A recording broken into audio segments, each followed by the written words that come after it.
So this week we're going to be looking at Psalm 19, this beautiful psalm that is celebrating both God's work in creation, God's work with people, and kind of ends with this response on our part of what it looks like to respond and praise God with all the work that He's done in our hearts and lives. As I was looking back over my notes, I realized that I need a little bit of a disclaimer on this talk, this kind of way of interpreting the psalm. I recognize that just kind of some of my own interests, those both as an artist, those as someone who is in school and is studying this a lot right now, have probably tainted this talk overall. So, for what it's worth, you may not see the same things in here or come at it from the same angles. This is just kind of where my head is at right now. So, specifically on that issue, I think the idea of what art is one I've been having to study a lot in school right now. And for many people, art can be just decoration, it can be illustrative of a point they want to make, another way of showing it. Um, it can be a way of showing off technical skill, right? A great artist is someone who has accrued great skill and knows how to use that. But I would argue one of the most important aspects of why we as human beings make art is um, expressive content. We are trying to get the things that are inside us that we can't really say or articulate any other way. We can't share them and communicate them any way but through an artistic medium. We have to say it a different way than simply with words. It's more complex and often beautiful than you could just say in a quick phrase or a bumper sticker sort of an idea. And I bring that up because I think that this psalm is operating under a very understanding, maybe not of art, but of what God is doing in creating the world, in what God is doing in interacting with humanity.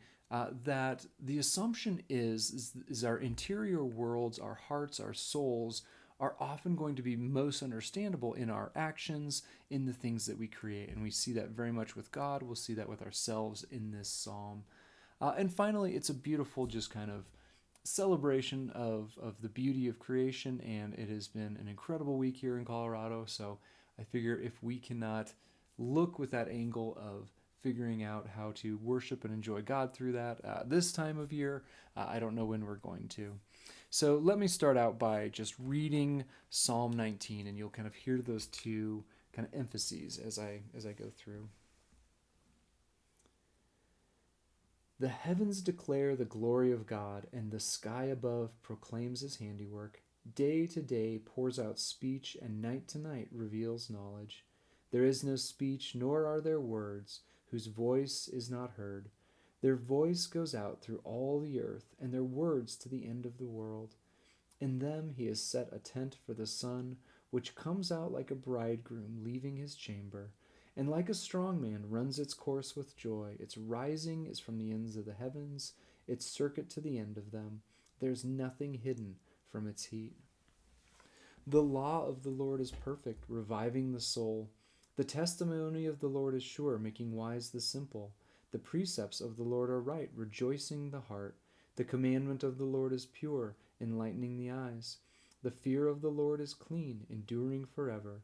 The rules of the Lord are true and righteous altogether. More to be desired are they than gold, even much fine gold. Sweeter also than honey and drippings from the honeycomb. Moreover, by them is your servant warned, and in keeping them there's great reward. Who can discern his errors? Declare me innocent from hidden faults. Keep back your servant also from presumptuous sins. Let them not have dominion over me. Then I shall be blameless and innocent of great transgression. Let the words of my mouth and the meditation of my heart be acceptable in your sight, O Lord, my rock and redeemer. So the kind of what I mentioned before, the idea of expression of what is going on in the heart and soul, is one that Christians have for a long time applied to God. Right? God is a creator. God is a maker. And therefore, looking at the natural world can teach us something about who God is and what God's heart is. In traditional theology, this is sometimes called natural theology. when we're looking at the natural world to learn about God, or sometimes general revelation. There is a sense in the world overall, even for people who don't know God or aren't aware of His presence or don't believe in Him, that God is there. That the creation can still speak to us. This idea of general revelation or natural theology has kind of fallen out of favor the last couple hundred years for the simple reason it's obviously not as precise, right? We may know that God is powerful or enjoys beauty, but we can also kind of misinterpret, right? We can look at kind of some of the natural cycles of life and death, maybe the viciousness we could see be among some animals, and we could maybe think that God is vicious or enjoys hierarchy. The other reason I think people have kind of shied away from natural revelation, as I said, it's not as precise. It's not going to teach us things like how the incarnation works or the Trinity, these ways of describing God that are mysterious, that people have spent a long time thinking through and trying to figure out as best we can these things about God that are mysterious and that aren't totally explained. The natural theology is not going to help us with those very much. But that said, I think they have fallen out of favor largely because I think we're misusing them. We're not understanding the point. I don't think we are supposed to approach the beauty of the created world and come to the conclusion, about very specific things about God, about that God is one and three, the Trinity, or the nitty gritties of how the doctrine of salvation works. It's not going to come to a precise and logical point, which has its place in theology. But I think this is more of a heart issue, right? God says, love me with your mind, definitely, but also heart, soul, and strength. And I think natural theology, enjoying the natural world, is better there. I think the beauty that we can see in the world, the just kind of the awe of the size or the complexity of nature may not lead us to the most specific of doctrines, but it tugs at our heart. It gives us a sense that there's something there. It stirs, it awakens kind of a longing for knowing this God, this creator better. And so I think people need to continue to connect with that and be there. And so I think the question for us in this time of year is, of course, okay, what has nature taught us about God? What are some of the things that draw us to God, whether it's something we see in nature, maybe it's other places as well? The question is, are we enjoying the beauty? Are we using it as a vehicle to bring us into God's presence, to know His nearness, to know something about God in our hearts? Or is it something that we are kind of simply missing? We're just enjoying it and then moving on to the next thing. I think that is the challenge that this psalm is offering us, right? There is all these aspects, whether they're looking at the strength and power of the sun, whether they're looking at the vastness of the skies and their beauty, they are letting these things sing to them about God. They're letting these things praise God and tell them about God and His expression in the natural and the created world. But just so we don't miss it, we get another section here, right, that talks about the law, that talks about the ways in which God has also revealed Himself as one who works in history, as one who is willing to make a covenant with people. And so I think the law is simply another expression of how God is. Whereas the natural world, I think, like I said, is going to be more of the kind of the feel, the intuitive things of beauty and power and awe, and those sorts of things tell us something about God. The revelation of the law and God's ways in the Bible, in the traditions of people, in the lives people have lived in God's presence, and the things that they have learned, these types of wisdom, are also expressions of who God is and who He desires us to be. In this case, the original created world, I think, is a work of art that expresses many of those things we've talked about. Whereas people, I think, is a work of art expressing kind of the values of God's heart. It tells us a very different thing about who God is and what God values. And so I think this section specifically talking about the law is some ways looking at the tools that God has used in reforming us and in making us a very different person, right? And I think it's important for us to recognize just the kind of desirability of this. I think we can have this almost like health mood mentality when we approach the law or morality, right? Like we know it's good for us, but none of us really enjoy it, right? Like, all right, what's the bare minimum I can get away with of doing the right thing? Because we have this mentality, it's getting in the way of our fun, right? I think that is a mentality we've gotten from our culture, that denying ourselves in any way, shape, or form, not doing the things that are the most fun, is harmful to us in some way, shape, or form. That's a very different view than here. The desirability of it comes up again and again. Sweeter, it's more desired than gold, sweeter than honey, right? And then again and again goes back to just how practical and helpful God's ways and of doing things is in our lives. The law of the Lord's perfect. It revives our soul. It fills us. It strengthens us. It makes our life better. And we look again over here. The precepts of the Lord are right, rejoining the heart, pure, enlightening the eyes. The goal overall is a growth of strength and wisdom, that we can have hearts like God, that we can in fact become expressions of what God is wanting for us and through us. And so we in fact can be formed in a way that we, who have this incredible claim in biblical authority to be the image of God. Humanity shares something with God. We show him, we are an expression of God in a unique way the rest of the creation is not.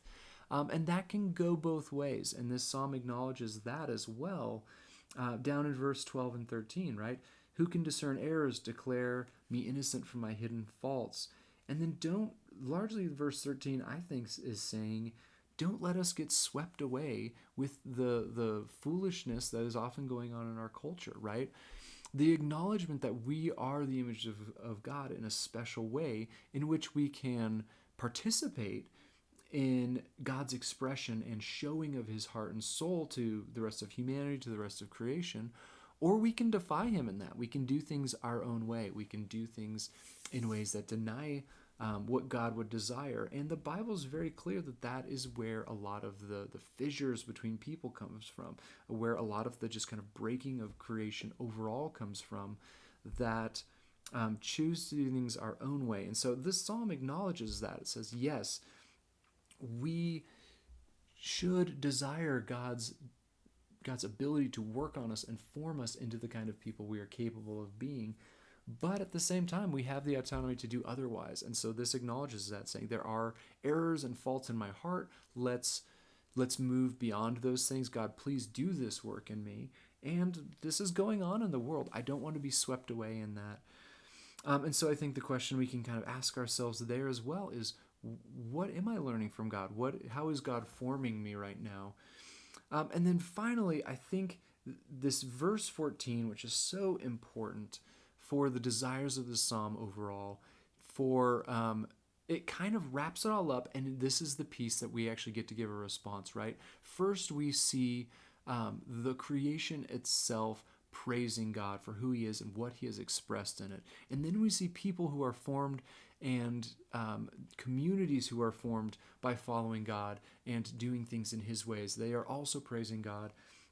And at the very end, it has this just beautiful little just kind of expression and praise of a personal thing. Let the words of my mouth and the meditation of my heart be acceptable in your sight, O Lord, my rock and my redeemer.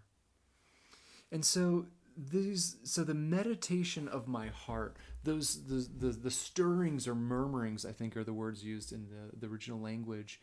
The things that we're pondering, the things that are interior, right? That's what we've been talking about a lot. Let those things going on in my heart, the things I pay attention to, the things I value, the things I love and that stir me and inspire me. And the words of my mouth, I think those are the expressions of this, the things I say, the ways I interact with people. I think we can extend that to our actions in life as well, right? The way we treat people, the way we talk about people, the things we say, the things that interest us and that come up and again, our theories on life, our ways of understanding things. These are always going to be expressions of our heart, the ways we think, the interior life within. And this psalm I love it says this word, let these be acceptable. That's a very weak English word in my mind for what is going on here, because, like, oh, we just, it's not really good, it's acceptable. But the idea of acceptable here is actually one that's based on the sacrificial system, right? A right sacrifice, one in which the pieces fit when we are truly offering something to God, and therefore God accepts this gift back from us. And so I think this section has a lot more to do with in Romans 12 it tells us that we desire to be living sacrifices, not this one-time gift in which something is completely destroyed. Our entire life is an ongoing letting go of our way of doing things and understanding things, letting them be acceptable, letting them be worthy of God. And so I love this phrase, let the words of my mouth, the expressions and actions I have, let the meditation of my heart, my inner life, the things I'm thinking about, the things that I, feel passionate about, let those things be yours. Let these things be worthy of you. Let these things be an acceptable sacrifice in your sight, O God, because you are worth praise. Whether we're looking at it from kind of natural theology and creation, whether we're looking at it from your relationship with people, the ways you form us, the gifts you have given us, and the wisdom, let the words of my mouth, the meditation of my heart, be acceptable in your sight, O Lord, my rock and my redeemer. So I just hope that this psalm is encouraging to you to look at the world outside and say, who is this expressing? To listen well to the type of things God is working in our hearts, the ways he is wanting to teach us. And I think it's something that, again, we note that this is a prayer. This is not something that we are striving for, though it is that too. This is a request. Lord, let the words of my mouth, the meditation of my heart, be a worthy sacrifice of you. We need help with that.